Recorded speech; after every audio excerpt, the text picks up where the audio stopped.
Ya, Assalamualaikum warahmatullahi wabarakatuh. Perkenalkan, nama saya Aryo Dewanto. Saya ingin mempresentasikan tentang fikih korupsi. Korupsi adalah fakta dan sekaligus ironi realitas korupsi yang membudaya di Indonesia terasa janggal jika ditilik dari kenyataan sosial bahwa mayoritas penduduknya adalah beragama Islam. Sungguh lebih memalukan berdasarkan survei.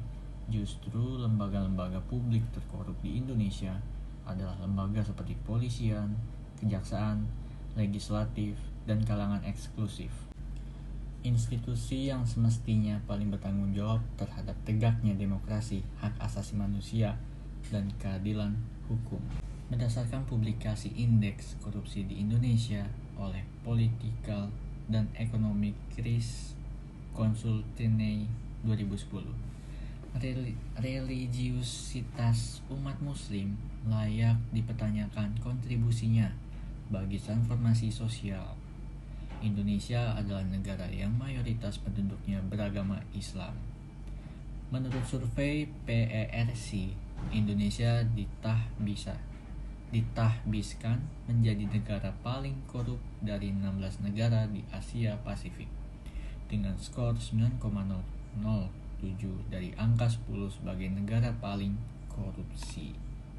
Kenyataan merebaknya kasus korupsi menunjukkan bahwa pertama, negara yang tidak mendasarkan pada nilai-nilai agama merupakan negara yang relatif memiliki komitmen kuat derajat anti korupsinya.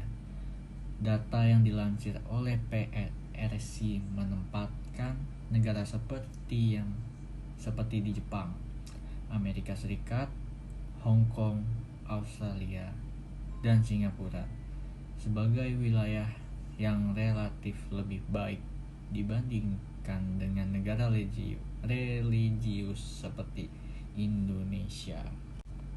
Di sisi lain, fikih sebagai kasanah pemikiran intelektual muslim selama ini telah mengkaji secara serius dan mendalam isu-isu korupsi dengan sebutan seperti tirisya syud akal al-amwah bi al-batil, makan harta secara tidak legal, gulul iktiklas, dan al-fasad al-mali. Nah, di sini ada bagian yang kedua, yaitu korupsi, definisi dan makna. Kata korupsi berasal dari bahasa Latin corruptio. Kata ini mempunyai kata kerja corrupere yang artinya busuk, rusak, menggoyahkan, memutar balik, atau menggoyah atau menyogok. Bentuk dan regulasi korupsi secara umum, Komisi Pemberantasan Korupsi (KPK) memilah jenis korupsi ke dalam beberapa hal. Di antaranya jenis korupsi merugikan negara, suap menyuap, penyalahgunaan jabatan, pemerasan, kecurangan, benturan kepentingan dalam pengadaan, dan pemerintah hadiah. Dampak dan pemberantasan korupsi. Komparasi hukum Islam dan hukum positif di Indonesia.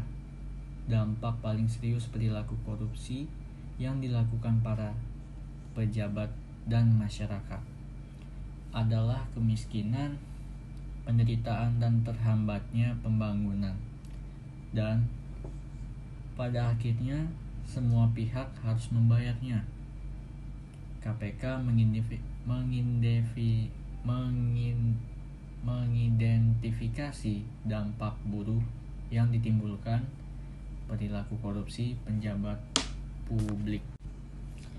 Dalam perjalannya waktu, KPK sebagai ujung tombak pemberantasan tindak pidana korupsi pada tahun 2014 yang sedang berjalan per 31 Juli telah melakukan penyelidikan 58 perkara, penyidikan 35 perkara, penuntutan 23 perkara, inikrat 27 perkara, dan eksekusi 31 perkara. Banyak penjabat, politisi, pengusaha, dan masyarakat umum yang terjerat kasus korupsi, menunjukkan bahwa pendekatan hukum dan politik bukan satu-satunya cara yang jitu. Demikian video yang saya sampaikan. Saya minta maaf jika ada salah kata atau perbuatan. Saya Ada Dewanto pamit undur diri. Wassalamualaikum warahmatullahi wabarakatuh.